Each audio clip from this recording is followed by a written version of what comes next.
Good afternoon, children. We were in the chapter of the. Good afternoon, children. Today I am going to teach you the history chapter, that is ruling the countryside. Right.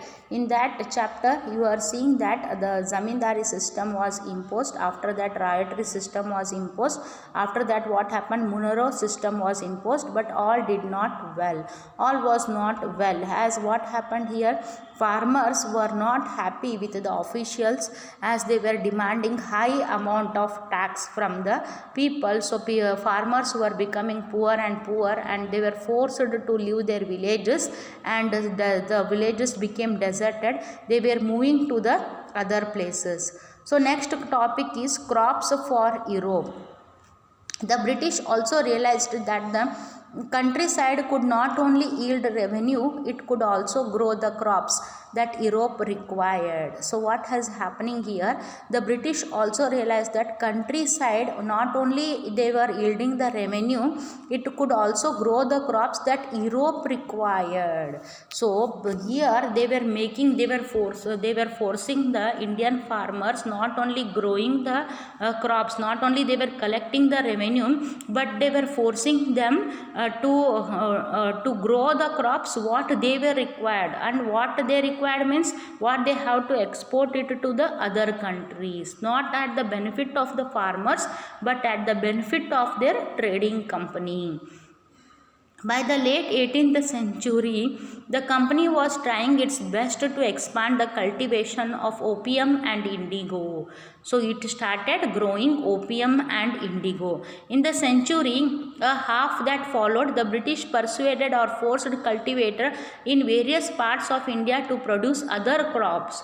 So what they did, they started forcing the farmers that you should not grow opium and indigo, but instead of that, they told the people to grow jute in Bengal, tea in Assam, sugarcane in the United Provinces, now Uttar Pradesh, wheat in Punjab, cotton in Maharashtra and Punjab, rice in Madras. So like that, they fixed the food grains as well as the places what should be grown in what region. For example, jute should be grown only in Bengal, tea should be grown in Assam, sugarcane in the United Provinces, that is now Uttar Pradesh, wheat should be grown in Punjab and Maharashtra, cotton should be grown in Maharashtra and Punjab, rice in the Madras. Like that it started fixing the areas, and in that areas only these crops should be grown, not other crops. Only these crops should be grown in those areas. How was this done? The British used a variety of methods to expand the cultivation of crops that they needed. Let us take a closer look at the story of one such crop, one such method of production. Now let us see what they had done, what the Britishers used. They were using various methods to expand the cultivation of the crops, because they came to know that India was by the farmers they were getting the revenue, and the second point is they were also exporting the food grains which they had grown in India, because there was a huge demand for the goods and services, for the crops which was produced in India. There was a huge demand where in the European countries. They exported the food grains also, they exported the crops also. By that they were earning very high incomes. Let us see, does color have a history? They are asking the question, does color have any history? Figure 5 and 6 are two images of cotton prints. Here you can see figure 5, a kalamkari print, 20th century India. See, in 20th century, this is the kalamkari print, and here you can see a Morris cotton print, late 19th century England. So this is a Morris cotton print, late 19th century England. So these are the two cotton prints. Let us see. The image on the left, figure 5, shows a kalamkari print created by weavers of Andhra Pradesh in India. On the right is a floral cotton print designed and produced by the William Morris.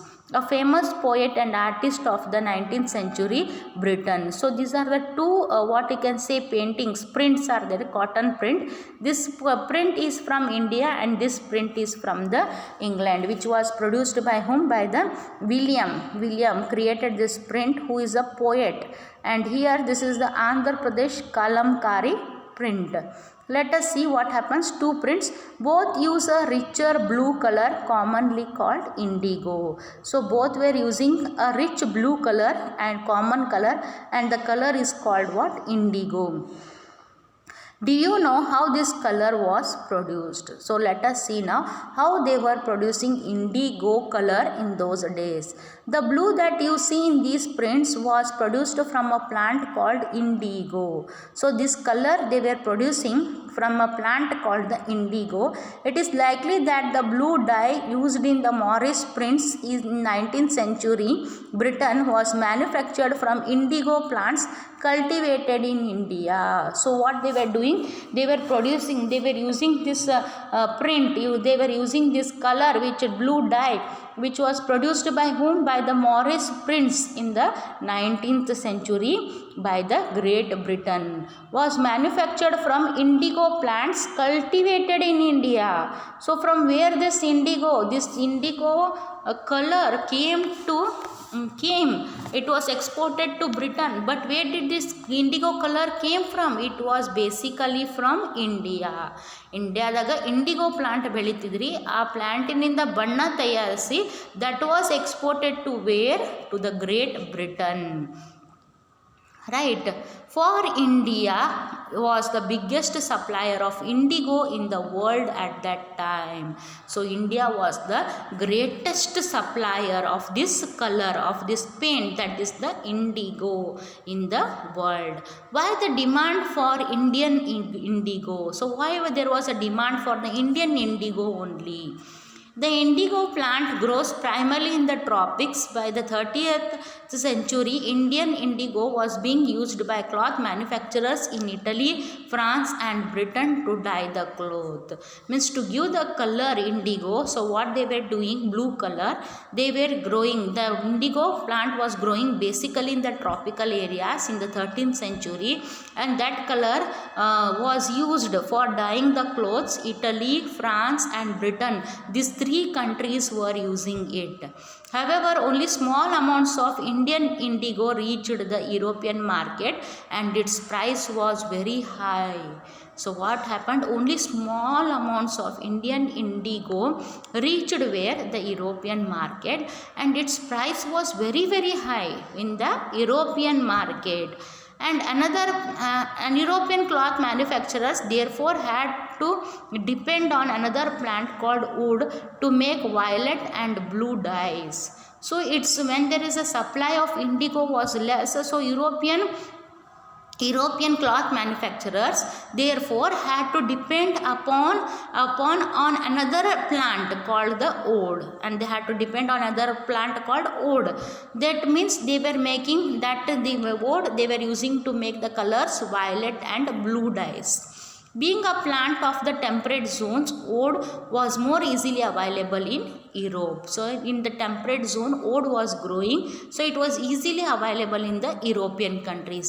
It was grown in the northern Italy, southern France and in the parts of Germany. So where this wood was grown, I have seen indigo, it was grown only in India, but this plant wood, which can give the violet dyes as well as the blue color, this was grown in the three different countries, that is Italy, southern France as well as in the parts of Germany and also in the Britain. So in the four countries it was grown. Worried by the competition from indigo, wood producers in Europe pressurized their governments to ban the import of indigo. So what happened?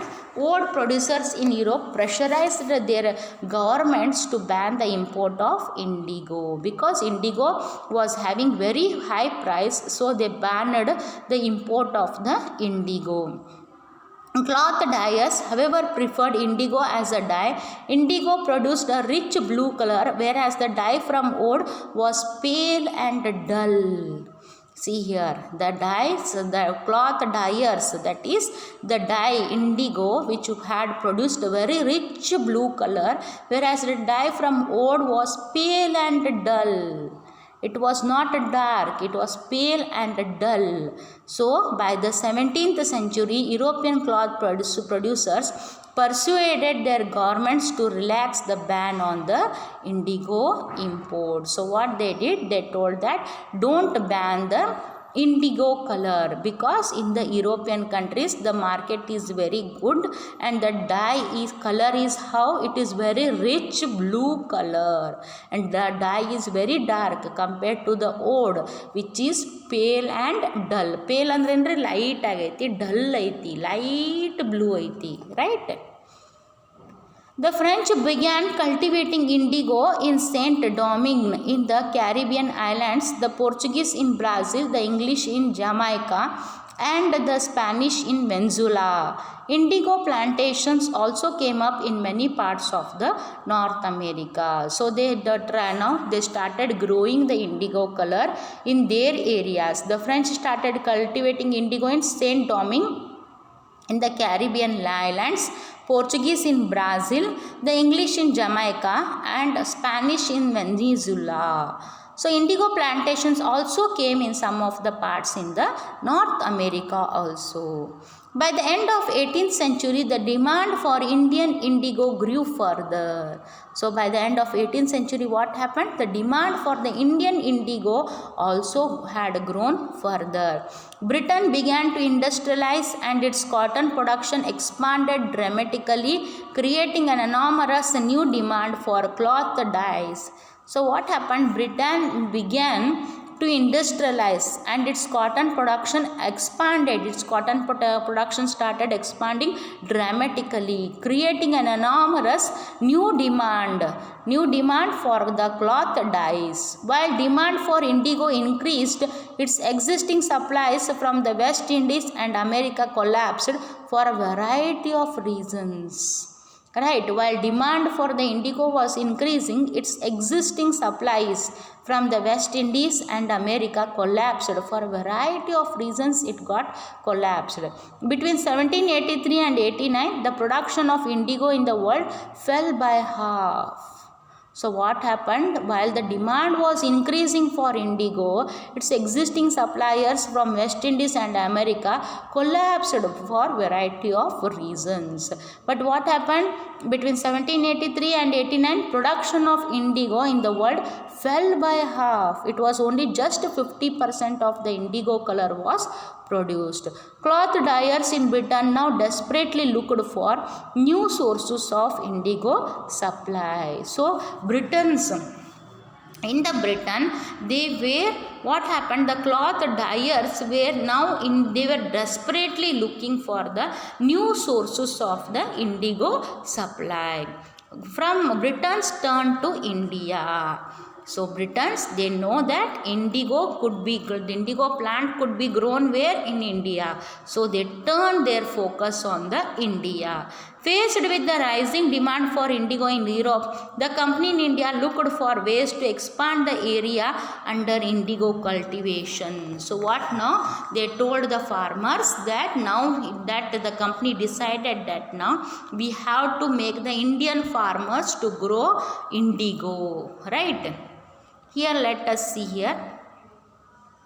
From the last 8 decades of the 18th century, indigo cultivation in Bengal expanded rapidly. So what happened in Bengal? They started expanding the indigo cultivation. Bengal indigo came to dominate the world market. So in Bengal, what indigo they were growing, it started dominating the market, because you know the indigo color was rich in blue color. It was very dark blue. Right, it started dominating, means it became the king of the market. In 1788, only about 30% of the indigo imported into Britain was from India. So what happened in 1788? Only 30% of the indigo imported into Britain was from India. By 1810, the proportion had gone up to 95%. So initially in 1788, what happened? Britain was importing only 30% of indigo from India. But what happened? By 1810, the import rate increased to 95%. As the indigo trade grew, commercial agents and officials of the company began investing in indigo productions. So what happened? Commercial agents, trade agents and companies began investing in the indigo production. Over the years, many officials left their jobs to look after their indigo business. So here the officials left their jobs and they started what? Indigo productions, production business. Attracted by the prospect of high profits. What they were attracted? They were attracted by the profits of the high profits of the indigo. Numerous Scotsmen and Englishmen came to India and became planters. See here, numerous Scotsmen and the Englishmen, what they became? They became the planters. Those who had no money to produce indigo could get the loans from the company and the banks that were coming up at that time. So what they did, banks started providing loans to the cultivators who were not having the money. Companies started giving the loans for the indigo cultivators who were not having the money. How was the indigo cultivated? There were two main systems of indigo cultivation, niche and royalty. So within the system of niche cultivation, the planter produced indigo in lands that he directly controlled. So in the niche, he was producing the indigo on the lands that he had direct control. ಅದ್ರಾಗ owner ಇರ್ತಾನಲ್ರಿ, ಅದನ್ನ ನಾವು ಏನು produce ಮಾಡ್ತಾನಲ್ಲ IndiGo, ಅದಕ್ಕೆ ನಾವೇನು ಕರಿತೀವಿ? Means. He either bought the land or rented it from other zamindars and produced indigo by directly employing hired laborers. So this we are going to call it as a royalty. He either bought the land or he took the rented and he took it from other zamindars and produced indigo by directly employing the hired laborers here in the means. The problem with the niche cultivation. The planters found it difficult to expand the area under niche cultivation. Indigo could be cultivated only on fertile lands and these were already dense populated. So what happened here?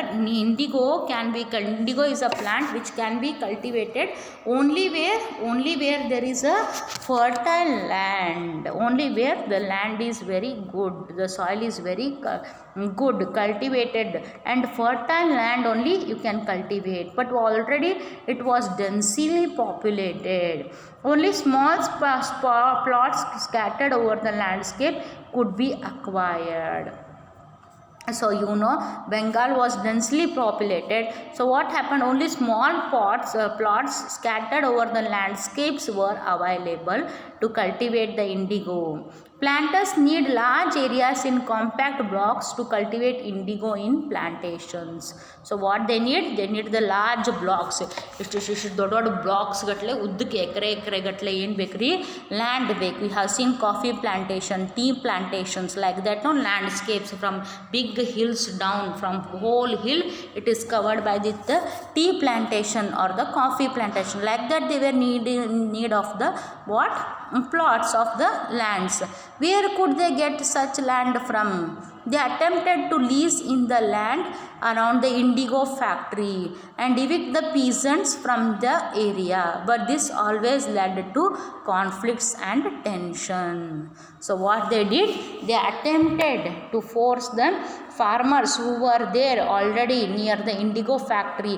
They attempted that to remove them from that land and they want to do the indigo cultivation.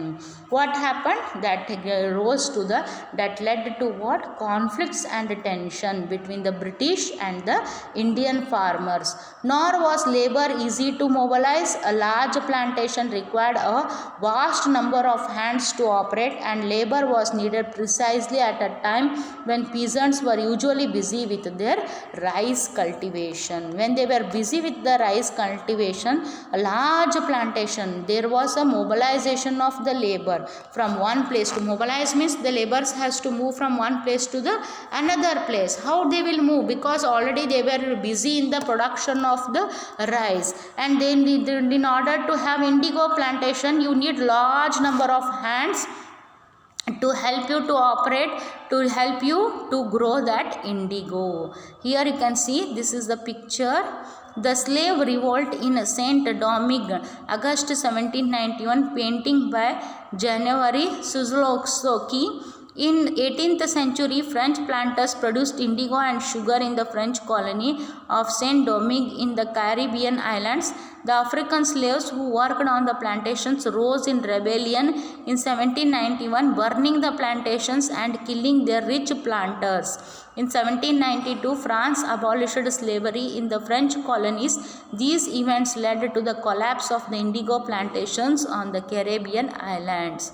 So here you can see the laborers, the slaves of the French, who were the Africans, they started revolt against the French people. What they did? They killed their French rich people, planters, as well as they burned all the indigo plantations, right? And there was a collapse of the indigo plantations on the Caribbean islands. See here, the slaves are all revolting against the French army.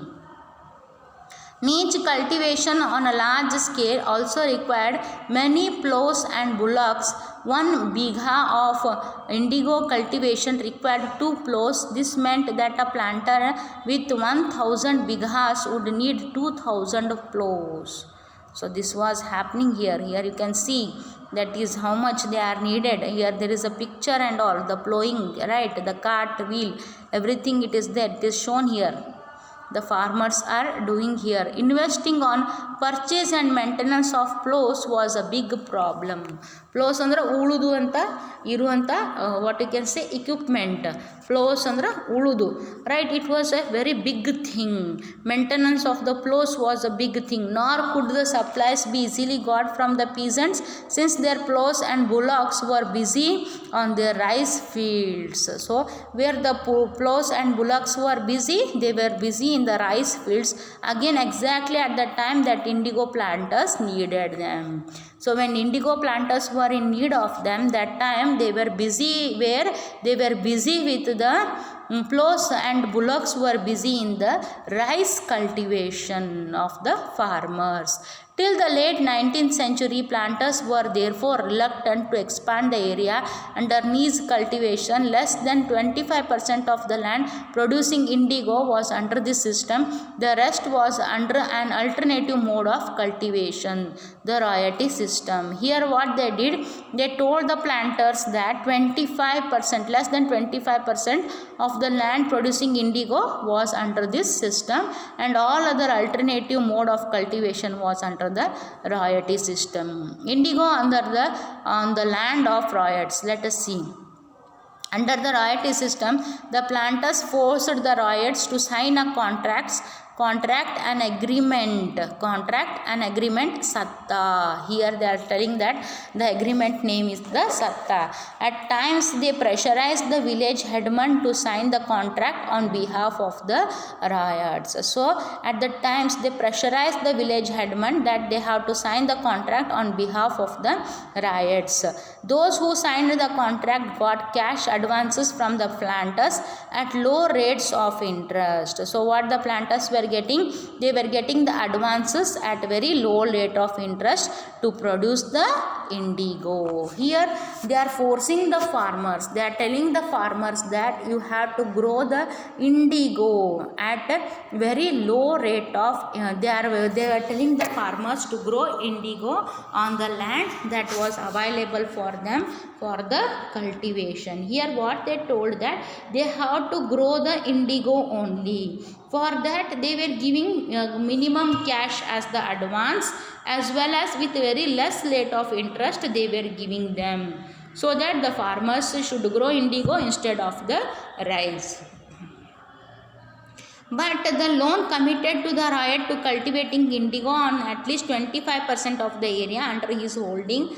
The planter provided the seed and the drill, while the cultivators prepared the soil, sowed the seed and looked after the crop. Here, all that 100% area was not given for the cultivation of the indigo. How much percentage of area was given? Only 25% of the area the farmer was growing the indigo, and other 75% he was growing the rice. In the 25% the planter was provided with the seed and drill, and the cultivators prepared the soil and sowed the seed and looked after the crop. Here you can see the picture, workers harvesting indigo in early 19th century Bengal, from Colesworthy Grant, Rural Life in Bengal, 1816 India. The indigo plant cut mostly by men. Here see, the men are cutting the indigo plant which is grown up. Right, here are the pictures, the indigo plant being brought from the fields to the factory. See here on the bullock cart, they are bringing the indigo plant to the factory. How was indigo produced? Let us see how the indigo was produced. An indigo factory located near Indigo Fields, painting by William Simpson, 1863. Here it is a painting of how they were producing the indigo. Let us see here. Women usually carried the indigo plant to the vats. Women were carrying the indigo plant to the vats. The vat beater, the indigo worker, here is standing with the paddle that was used to stir the solution in the vat. These workers had to remain in the waist deep water for over 8 hours to beat the indigo solution. See here, they have to stand in the underwater to beat the solution for 8 hours. See here, the indigo villages were usually around the indigo factories. The indigo villages where they were surrounded near around the indigo factories owned by the planters. Right. After harvest, the indigo plant was taken to the vats in the indigo factory. So in the vats they were taking. Here see, the women are carrying it to the vats. 3 or 4 vats were needed to manufacture the dye. 3 or 4 vats were needed to manufacture the dye. Each vat had a separate function. The leaves stripped off the indigo plant were first soaked in warm water in a vat. See here, there is a tank they have made. In the warm water, they are soaking the indigo plant. Were first soaked in warm water, known as the fermenting or steeper vat. For several hours they were soaking it. When the plants fermented, right, the liquid began to boil and bubble. So when they saw that fermented means when it started boiling and the bubbles started coming, that time what happens? Now the rotten leaves were taken out and the liquid drained into another vat that was placed in just below the first vat. So what happened? The liquid water was transferred down and the leaves were taken out. In the second vat, known as the beater vat, the solution was continuously stirred and beaten with paddles. Here with the paddles they are continuously stirring it and they are beating it, right.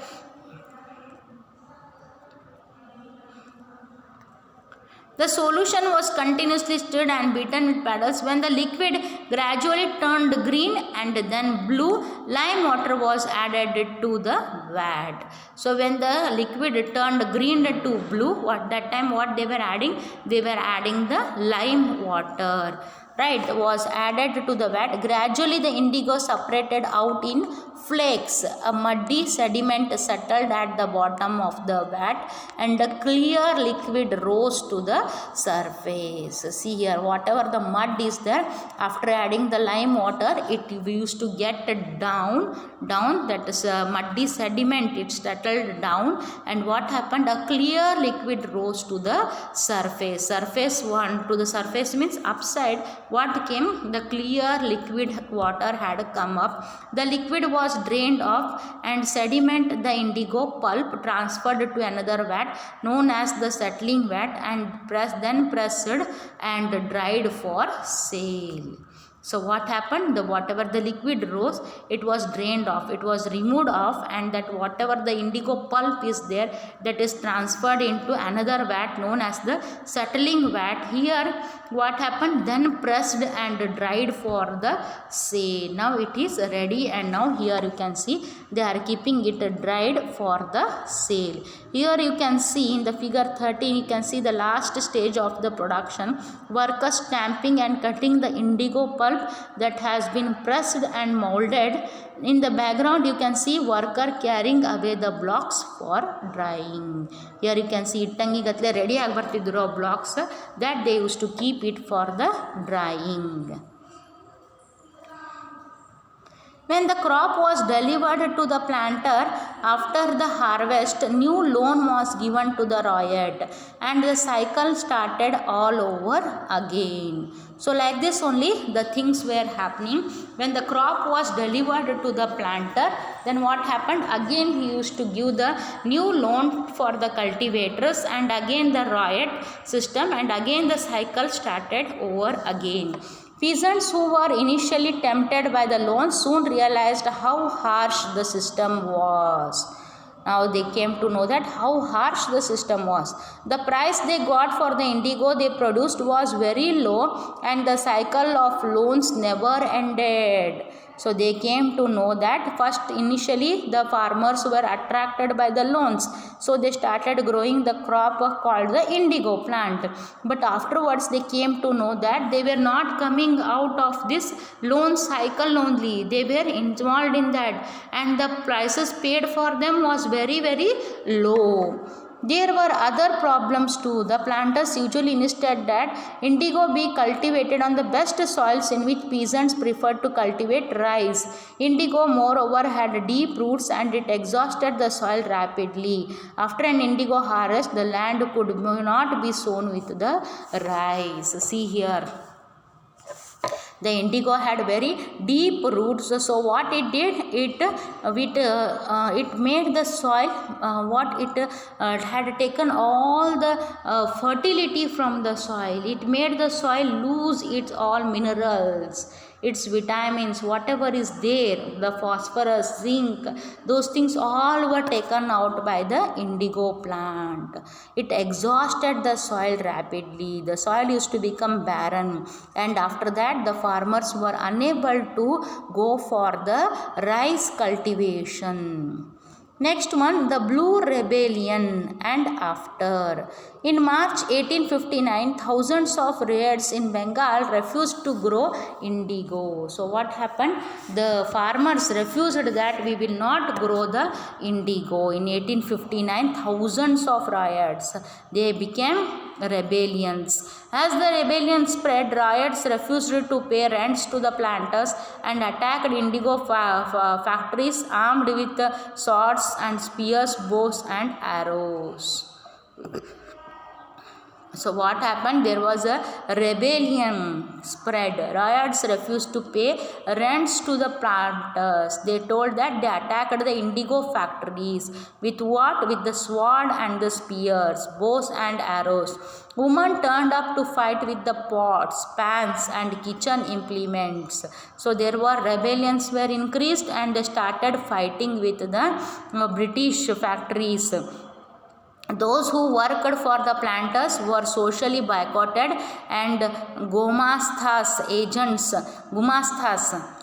agents of planters who came to collect rent were beaten up. See what they did now. Planters, the planters who were doing indigo plantation were socially boycotted from the society, and the gumastas who were collecting the revenue, they were beaten up. If they came to the farmer's home to collect revenue, they were beating them nicely.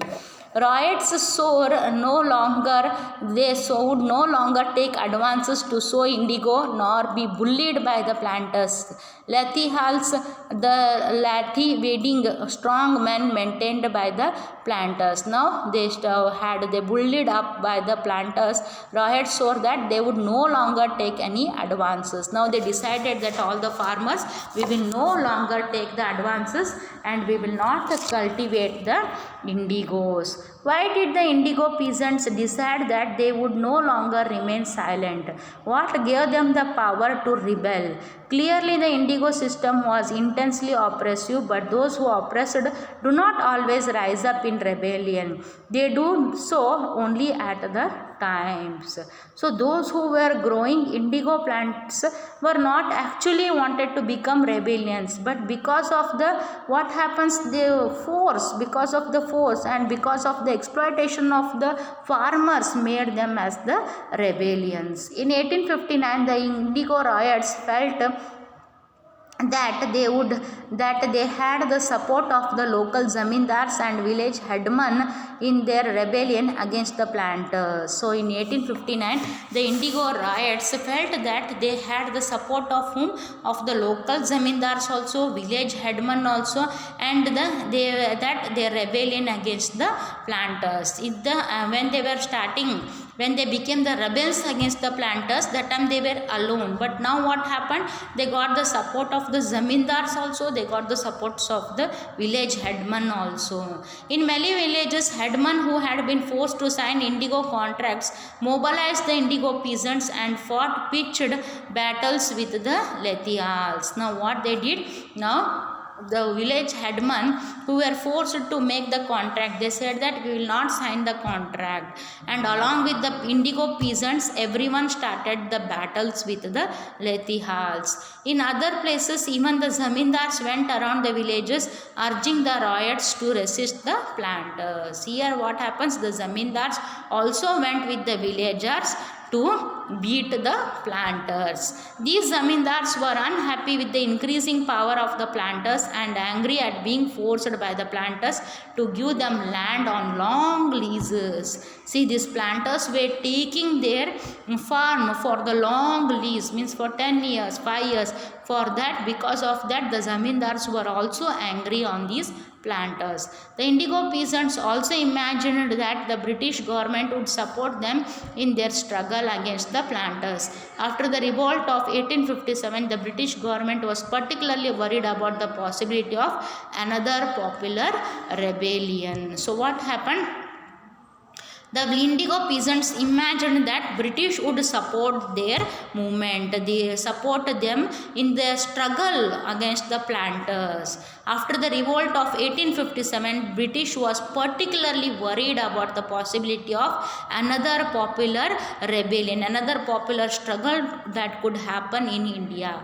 When the news spread of the simmering revolt in the indigo districts, the lieutenant governor tortured the region in the winter of 1859. The riots saw the tour as a sign of government sympathy for their plight. When in Barsat, the magistrate Ashley Eden issued a notice stating that riots would not be compelled to accept indigo contracts. So here what happened? Now the riots, when in Barsat, magistrate Ashley Eden, he told that, he gave a notice that the riots would not be compelled to accept, they will not be forced to accept the indigo contracts. Word went around the Queen Victoria had declared that indigo need not be sown. So Queen Victoria decided that indigo will not be sown by the Indians. Eden was trying to placate the peasants and control an explosive situation, but his action was read as the support for the rebellion. Here what happened, Aden also supported the rebellions in the action of removing the indigo seed from India. As the rebellion spread, intellectuals from Calcutta rushed to indigo districts. They wrote of the misery of the riots, the tyranny of the planters, and the horrors of the indigo system. So as the rebellions were spreading, the intellectuals from Calcutta, they rushed to the indigo districts. They wrote everything, whatever the misery the riots had done in the Bengal, the tyranny what the planters were facing. Tyranny means lot of horrible situations because of the indigo system. I told the soil would not remain as a fertile. First thing, the soil would make the land barren, and rice cannot be grown in the Bengal, in the lands of the Bengal. So this miserable situation was created by whom? By the indigo system. Worried by the rebellion, the government brought in the military to protect the planters from assault and set up the Indigo Commission to inquire into the system of indigo production. The commission held the planters guilty and criticized them for the coercive methods they used with indigo cultivators. So what happened? There was a commission set up, indigo commission set up by whom? By the British government. In that they came to know that the indigo production planters were guilty, means they were the criminals who forced the cultivators to grow the indigo in order to earn huge profits for themselves and make the farmers involved, encircled with the loan cycles. They criticized for the coercive methods, means they were forcing the farmers to do the riots to do the indigo cultivations. It declared that indigo production was not profitable for riots. The commission asked the riots to fulfill their existing contracts, but also told them that they could refuse to produce the indigo in future. So they decided that the indigo will not be produced in the future as it is creating lot of harsh situations. So indigo will not be produced in the future. After the revolt, indigo production collapsed in Bengal, but the planters now shifted their operation to Bihar. So what happened after the great protest and in Bengal, the planters now were shifted to the Bihar. With the discovery of synthetic dyes in the late 19th century, their business was severely affected. Because of the synthetic dyes came out rather than indigo, then what happened? Their business got affected. But yet they managed to expand the production. When Mahatma Gandhi returned from South Africa, a peasant from Bihar persuaded him to visit Champaran and see the plight of the indigo cultivators there. Mahatma Gandhi's visit in 1917 marked the beginning of the Champaran movement against the indigo planters. So when Mahatma Gandhi ji returned from South Africa in the year 1970, Mahatma Gandhi ji came to visit the Champaran of the Bihar, and that time he started the Champaran movement against the indigo cultivators. Let us see now indigo making in the West Indies. In the early 18th century, a French missionary, Jean-Baptiste Labat, travelled to the Caribbean islands and wrote extensively about the region. Published in one of his books, this image shows that all the stages of the indigo production in the French slave plantations of the region. Here you can see how they are producing the indigo, making indigo in a Caribbean slave plantation. Here you can see how the indigo color is produced from the indigo plants. Okay children, this completes your third chapter, ruling the countryside. Okay, thank you. Write all the exercise, question and answers in your notebook. Write point wise. Don't write the question and answers in paragraphs. Write the question and answers point wise.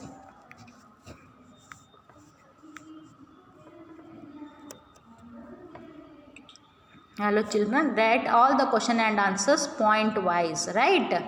Okay, thank you.